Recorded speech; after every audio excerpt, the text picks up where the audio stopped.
Assalamualaikum warahmatullahi wabarakatuh. Salam sejahtera bagi kita semua.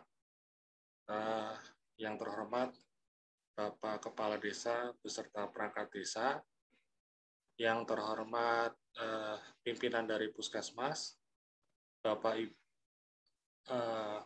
pimpinan dari Fakultas Kedokteran UNER, dan Bapak Ibu peserta pelatihan bisnis internet, digital marketing, dan edukasi kesehatan Indra di era digital. Hari ini kita akan belajar bersama berkenaan tentang bisnis model Canvas. Perkenalkan, nama saya Budi Wahyu Mardika, dan kita akan belajar bersama ya kurang lebih antara 30 sampai 1 jam, yang dimana ini sebagai acuan dalam menjalankan bisnis dalam kondisi kita pandemi saat ini. Oke, saya coba share screen dulu tentang bisnis model Canvas. Apa itu bisnis model Canvas? Ya, bisnis model Canvas adalah salah satu tools atau alat untuk melakukan pembuatan strategi bisnis. Ya, terima kasih kepada FK UNER ya yang memberikan pelatihan ini ya, terutama di Departemen Telinga Hidung Tenggorokan Bedah Kepala Leher. Untuk menjalankan bisnis ada 3 hal yang penting ya yang harus kita lakukan. Seperti layaknya tripod ya, tripod ada 3 kaki yang untuk foto ya. 3 kaki tersebut adalah, pertama adalah perencanaan, yang kedua adalah pelaksanaannya, dan yang terakhir adalah evaluasi.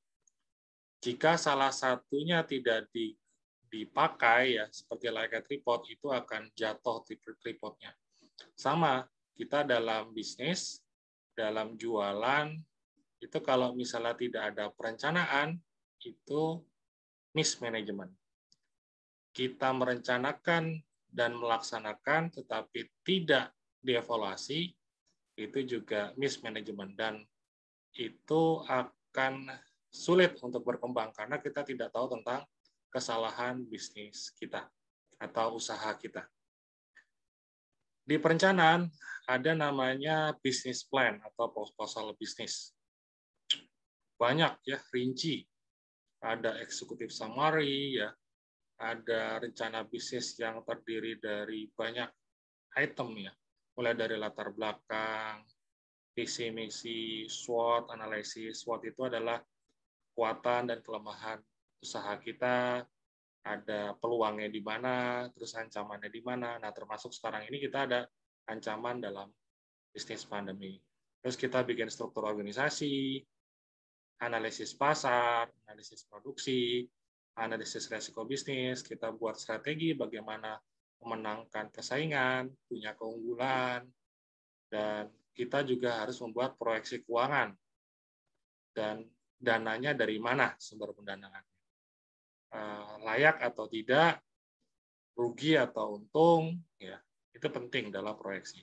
Dan kita buat rencana harian, mingguan, bulanan di bagian rencana aktivitas dan penjadwalannya. Banyak hal item yang harus dibuat di perencanaan bisnis. Tapi jangan sampai perencanaan ini kita terlalu detail ya. Kondisi ekonomi sudah berubah gitu ya. Terus tidak dilakukan atau tidak dilaksanakan karena terlalu detail bikin rencana bisnis.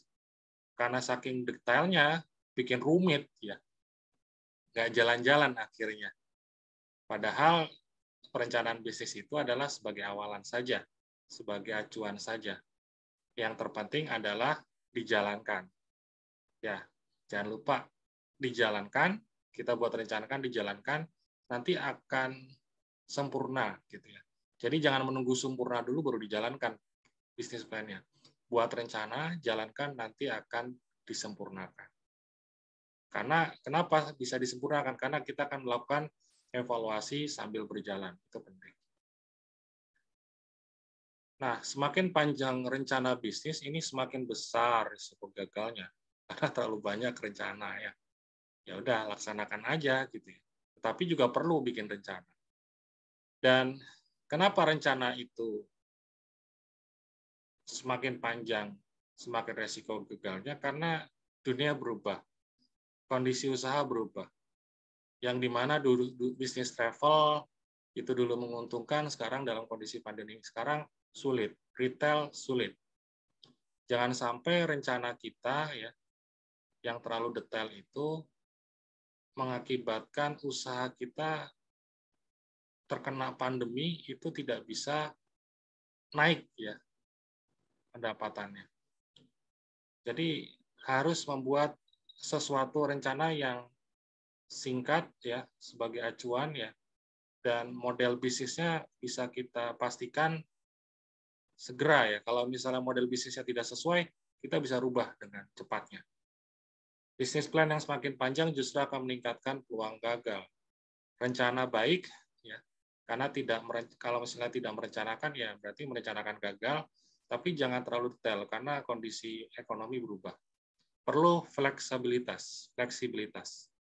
Kebanyakan pengusaha pemula yang memiliki bisnis plan yang detail menjadikan mereka tidak fleksibel terhadap perubahan, sehingga tetap gigih memperjuangkan bisnis plan-nya yang ternyata sekarang sudah nggak relevan ya. Kita misalnya pengen bisnis ojek mangkal gitu ya, ini contohnya, itu udah nggak relevan. Jadi kita harus menggunakan alat bantu ya, kerjasama, kolaborasi dengan Grab, dengan Gojek dan sebagainya. Terus yang kedua, harus ada validitas ide. Jadi ide-ide bisnis kita harus divaliditas. Harus valid. Sekarang kondisinya bisnis tersebut masih diperlukan konsumer atau tidak. Gitu ya. Jadi bisnis plan yang lengkap tentu akan melihat kelayakan suatu usaha dari berbagai sudut. Ada analisa market, produk, pasaran, keuangan, SDM, dan sebagainya.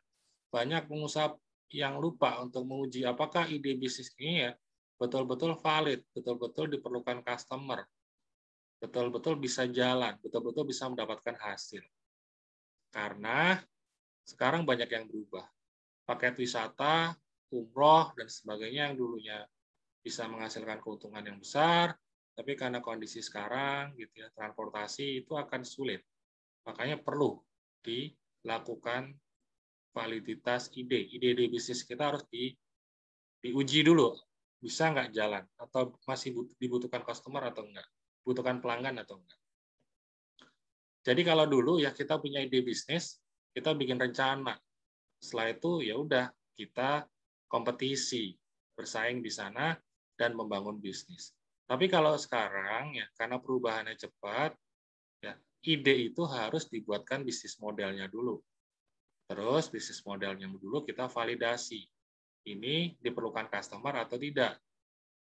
Masih relevan atau tidak? Nah, kalau sudah ada kepastian valid ya, baru kita akan bikin bisnis plan, rencana bisnis yang secara rinci.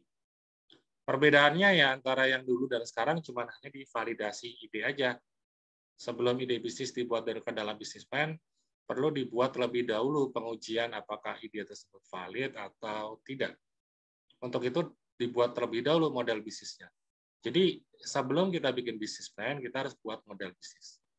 Nah, Bapak Ibu yang sudah berjalan bisnisnya, jangan-jangan tidak tahu model bisnis itu apa dari bisnisnya tersebut. Jadi perlu kita harus tahu tentang model bisnis kita, perusahaan kita, usaha kita. Apa yang kita kerjakan, kita harus tahu model bisnisnya.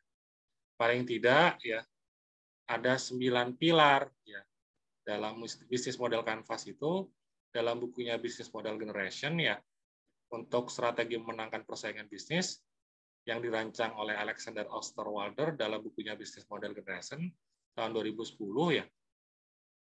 Ini ada 9 pilar. Jadi kita harus memastikan ada 9 pilar ini berjalan dengan baik. Ya. Dan ini merangkum dari proses bisnis, mulai dari nilai perusahaan, segmen pelanggan, ya, sampai struktur finansial dan proyeksi keuangannya.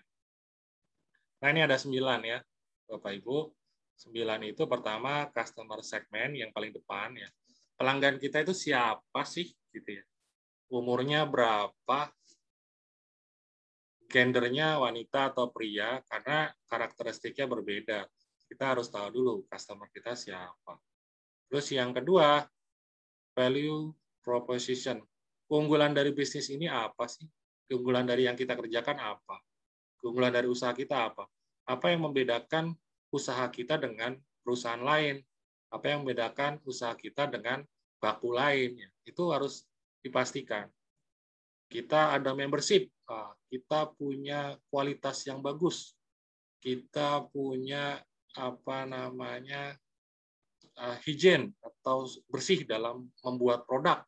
Nah, itu harus dipastikan dulu apa yang membedakan dengan yang lain. Yang ketiga, channel.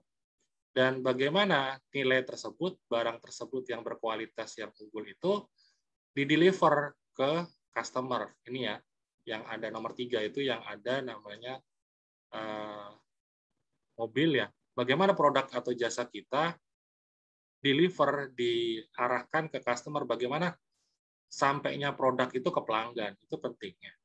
Caranya menggunakan apa? Nanti ada 2 contoh yang saya akan berikan di belakang. Yang keempat, customer relationship. Bagaimana biar pelanggan itu bisa kembali, repeat order ya. Apa yang kita berikan kepada pelanggan? Kepuasan konsumen itu harus kita bisa jelaskan agar konsumen bisa balik ke kita. Karena hal yang terpenting dalam bisnis adalah bagaimana sih pelanggan kita puas dan bisa memberikan pembelian berulang. Itu hal yang paling penting. Oke, kita lanjut ke nomor 5. Revenue stream. Kita jualan apa sih? Pendapatannya dari mana saja? Dari jual A, B, C, D, dan sebagainya. Kita harus jelaskan di poin 5 ini. Terus yang nomor 6, kunci, faktor kunci sumber daya gitu ya, dari mana. Kalau misalnya kita bisnisnya warung kopi ya, jadi atau misalnya kita bisnisnya jual makanan, sumber daya yang utama ya adalah kokinya ya, chefnya, pemasaknya, yang harus bisa konsisten memasak yang rasanya sama enaknya dari hari-hari sebelumnya. Dan hari kedepannya juga harus sama. Jadi punya faktor kunci sumber daya, terutama di orangnya. Terus apa lagi yang diperlukan? Agar bisnis kita meningkat. Nah, jadi harus ada kunci sumber dayanya. Ada kunci aktivitasnya. Terus kunci-kunci aktivitasnya itu apa? Di poin 7. Di poin 8, siapa sih partner kita? Supplier kita itu siapa? Faktor kuncinya siapa? Itu yang harus kita amankan. Jangan sampai bisnis kita tutup karena faktor kuncinya ini, partnernya ini sudah tidak bisa kerjasama dengan kita. Contohnya, kita jualan bakso. Dalam 1 tahun baksonya rame gitu ya. Nah, tiba-tiba tempatnya, karena kita sewa, ya, tempatnya tidak boleh diperpanjang. Akhirnya ya sudah, kita harus keluar dari tempat itu. Ya, akhirnya kita harus mencari pelanggan baru dan menurunkan omsetnya jelas akan terasa. Jadi perlu kiranya Bapak Ibu memastikan siapa sih partner kita ya, siapa partner kita yang penting yang harus kita jaga. Yang ke-9 adalah cost structure. Biaya-biayanya apa saja? Biaya yang tetap sama biaya yang variabel. Jadi biaya tetap tuh kayak gaji karyawan, sedangkan kalau variabel bicara tentang produknya. Gitu, Bapak Ibu sekalian. Ini penting 9 pilar ini harus dipahami untuk kita bisa tahu tentang model bisnis kita. Oke, saya lanjutkan. Nah ini, mulai dari atas ya. Mulai dari depan, customer segment ya. Terus yang kedua kita harus tahu keunggulan kita apa. Yang ketiga bagaimana produk kita bisa ke konsumen gitu ya. Terus bagaimana mempertahankan pelanggan dan bagaimana pelanggan bisa membeli ulang gitu ya. Terus kita pendapatannya apa saja yang harus kita jual sehingga mendapatkan pemasukan. Terus ini faktor-faktor kunci sumber dayanya apa, faktor-faktor kunci kegiatannya apa saja, dan partner kita itu siapa saja yang harus kita jaga agar tidak bermasalah terhadap bisnis kita. Yang terakhir, masalah biaya-biaya apa saja yang harus kita keluarkan, biaya tetap maupun biaya variabel. Biaya yang harus tiap bulan dikeluarkan, listrik, air, dan ada biaya yang berkaitan tentang pembuatan produk atau jasa. Nah ini ya penjelasannya customer segment. Siapa yang akan membeli produk Anda, siapa yang mau membayar Anda.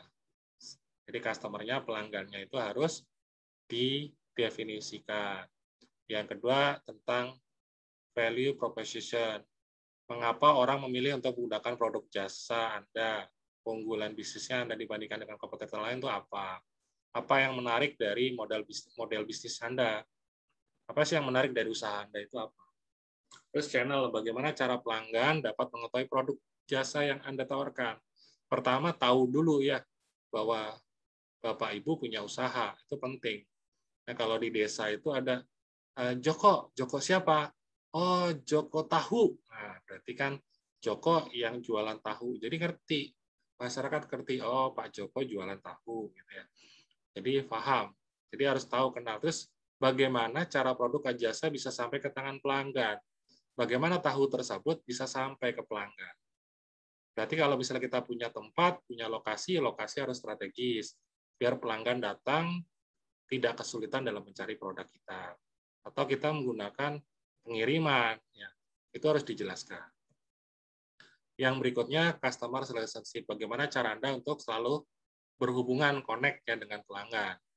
Bagaimana Anda memastikan pelanggan puas ya setelah menggunakan produk atau jasa. Itu penting gitu ya. Terus revenue stream.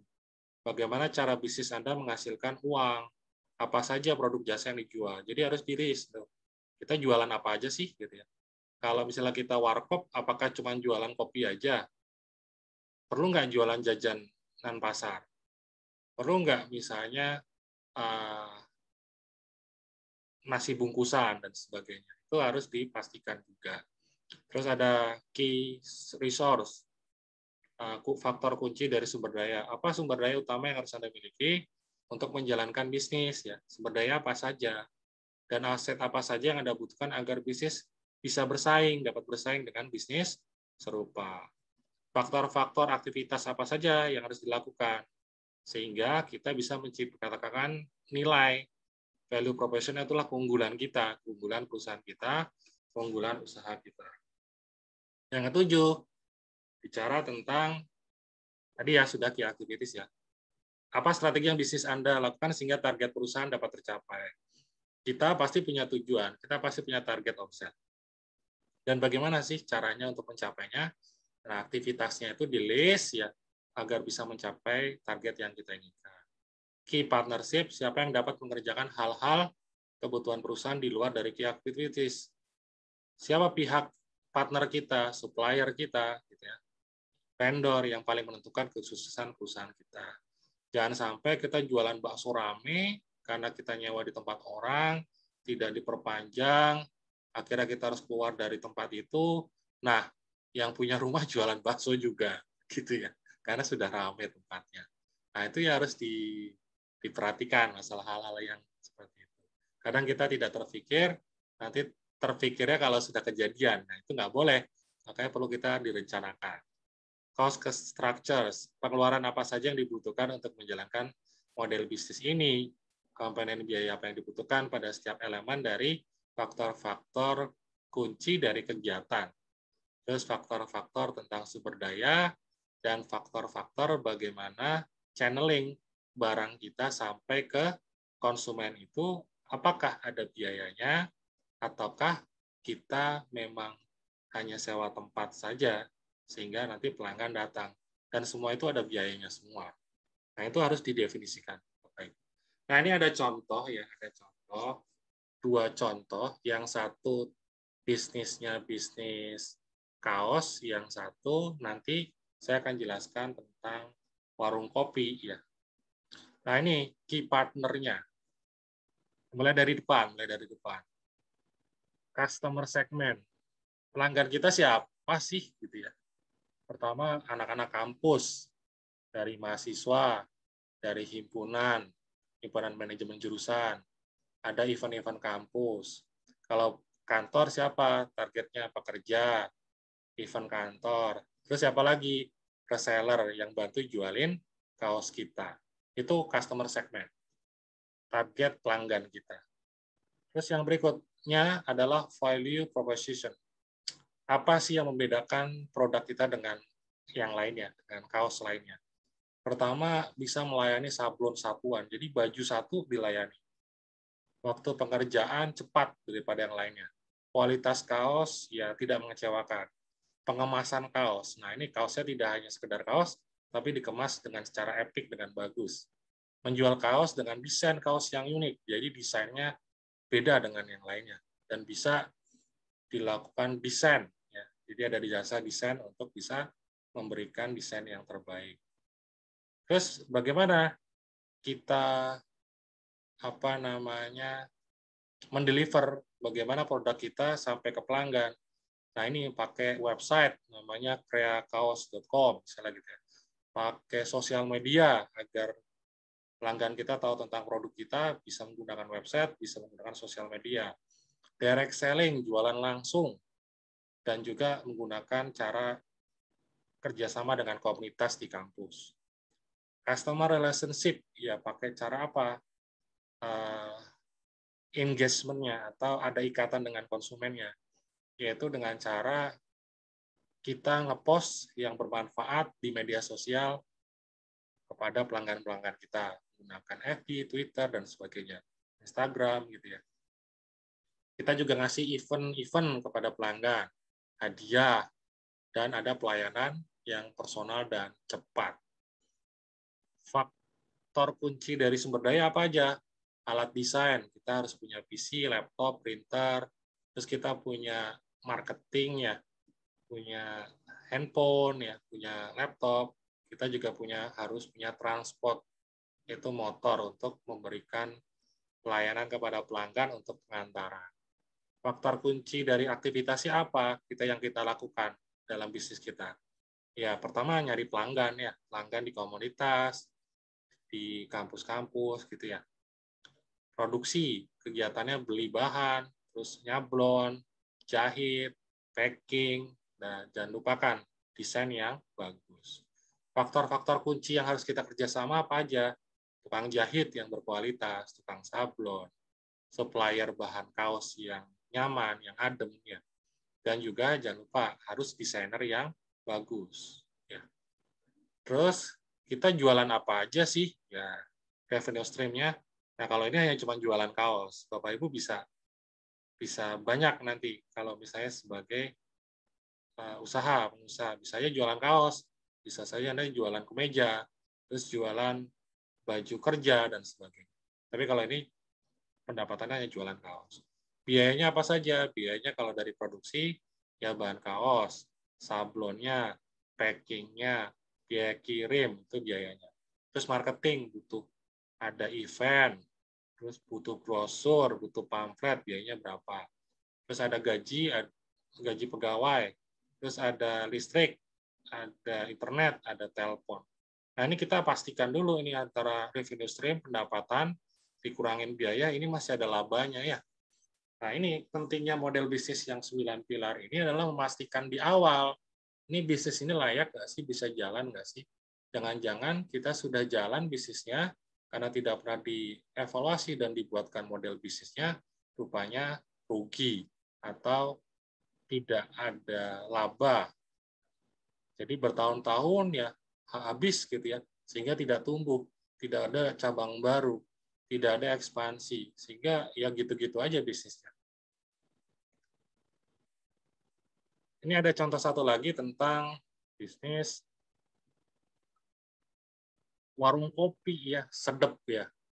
Jadi customer segmennya pelanggan retail, pria dan wanita yang butuh untuk ngerjain tugas di warung kopi gitu ya. Atau ngobrol, umurnya antara 30 sampai 55. Jadi yang untuk yang 30 ke bawah tidak masuk segmen ya. Otomatis akan berbeda nanti. Nah, ada berikutnya ke perusahaan kecil menengah, itu pelanggan juga. Jadi menyuplai kue-kue untuk kegiatan kantor itu bisa. Terus apa value proposition-nya, keunggulan perusahaan atau usaha kita? Menyediakan aneka kopi yang tradisional dari seluruh Indonesia. Jadi ada Toraja, kopi Toraja, ada kopi Bali, kopi Aceh gitu ya. Jajanan cemilan tradisional ya, kita juga ada.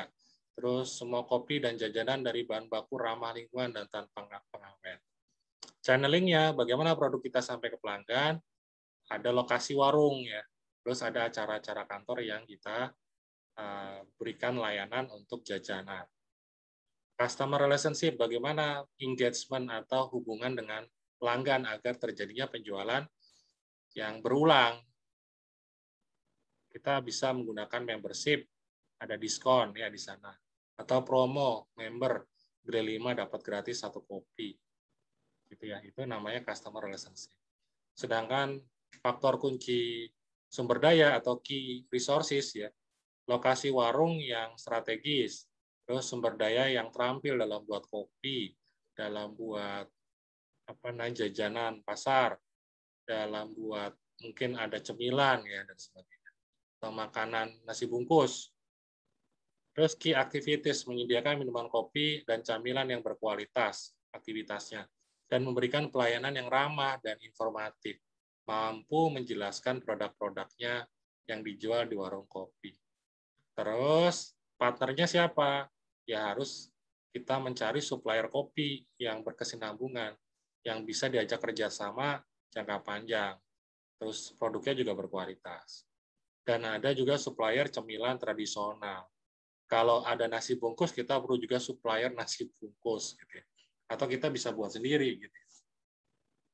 Revenue stream, apa yang dijual di warung kopi kita? Ada penjualan ragam kopi tradisional Indonesia.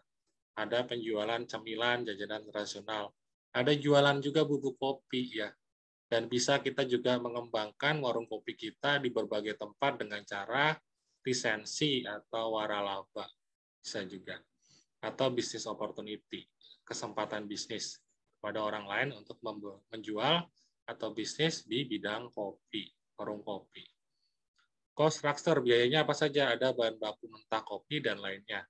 Ada biaya persiapan untuk toko, ada desainnya untuk toko, renovasi tokonya, karena kan tokonya belum tentu tahun sebelumnya, sebelum kita sewa kan jualan warung kopi ya, perlu ada renovasi. Ada biaya karyawan, ada biaya lain-lain kayak listrik, air, gas, dan sebagainya. Dan yang saya blok kotak merah ini ya, ini penting ini untuk digital marketing ya.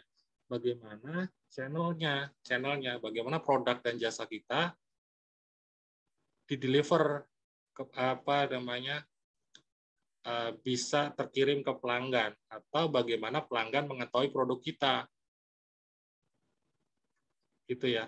Produk kita tidak hanya produk orang yang datang ke warung kita, tetapi juga pelanggan perusahaan kecil menengah. Jadi yang butuh jajan-jajanan pasar, untuk acara-acara, kita perlu marketing juga. Caranya digital marketing, yang nantinya akan kita pelajari ini, Instagram, ya, dan sebagainya. Sekarang lagi in, ya, YouTube, ya. Dan kita juga harus bisa menggunakan WA, ya. Dan banyak lainnya. Yang pasti apa yang kita pelajari sekarang ini, digital marketing ini akan mendukung tentang model bisnis kita, rencana bisnis kita. Dan rencana bisnis adalah salah satu dari tripod management, yaitu perencanaan, dilaksanakan, dan evaluasi. Dan ini penting, merencanakan sukses, yang nantinya akan sukses. Tidak merencanakan berarti merencanakan gagal. Oke, Bapak Ibu sekalian, ya, saya kira cukup untuk penjelasan ya pelatihan singkat berkenaan tentang bisnis model kanvas. Manajemen strategi, alat bantu untuk bagaimana kita membuat rencana, gitu ya, rencana singkat, bukan rencana yang detail seperti kayak bisnis plan atau rencana bisnis. Karena bisnis cepat berubah dan kita perlu membuat model bisnis, dan model bisnis itu disesuaikan dengan kondisi yang ada saat ini agar kita bisa cepat berubah. Oke, terima kasih ya. Terima kasih juga ke Fakultas Kedokteran UNER ya. Puskesmas Genteng Kulon Banyuwangi Jawa Timur ya. Desa Genteng Kulon Banyuwangi Jawa Timur. Mohon maaf kalau misalnya ada kata-kata yang salah. Sekian dari saya cukupkan. Assalamualaikum warahmatullahi wabarakatuh.